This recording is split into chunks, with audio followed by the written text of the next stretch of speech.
Welcome back to Repair, Restore, and Resell. Today we're working on this Ford LGT14D diesel garden tractor. It's about a 1987. And we're going to be making a new shaft for the PTO shaft for the snow blower, and getting into what else we're going to be doing on it. This is going to be a series of videos. There's quite a few little things that need to be repaired on this tractor. We've got to go through the mower deck on it, go through the snow blower for it. I think it's got an oil leak in the rear differential. So we'll see, we'll tackle things as we find them. So thanks for stopping, and please hit the like button, subscribe, leave a comment. I think this should be kind of a neat tractor to work on. There's not a whole lot of these around. Maybe he never bundles home and home, and he's doomed to suffer an eternity with no savings.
Okay, this is a Ford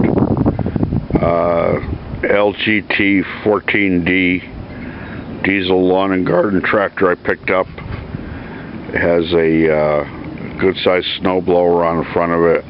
I think it's 42 inch, but I haven't measured it. And it's got an underbelly mower for it that I haven't put on yet. Right now it's missing the front PTO shaft to operate the snow blower, to power the snow blower. So I have to make a new one of those. So that's what we'll be doing in the next segment. So I'm not sure if that's going to be a separate video or part of this video, but that's what we're getting on now, is making that front PTO shaft that's missing. Okay, so I've got the shaft length guesstimated as best I can. I don't have any dimensions for what this shaft was supposed to be. It's no longer available, and there's pictures of it in various catalogs, but nothing that gives the dimensions of it.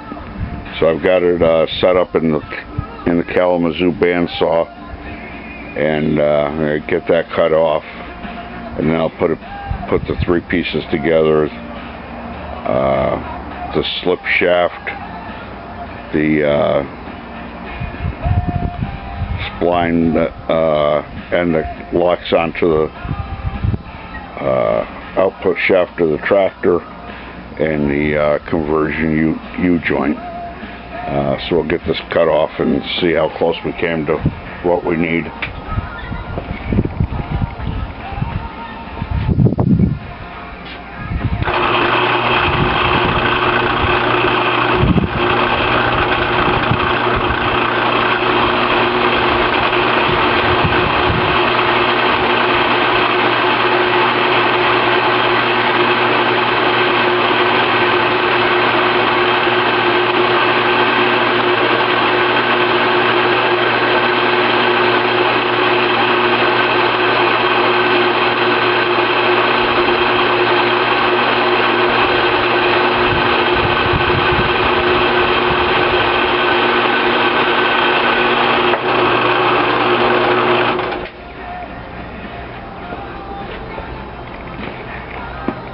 It's a nice old saw. It makes short work of things like this. This is the shaft that we were cutting off. It comes about, I don't know, 30 inches or 3 feet long or whatever, and then you cut it down to what you need for your application.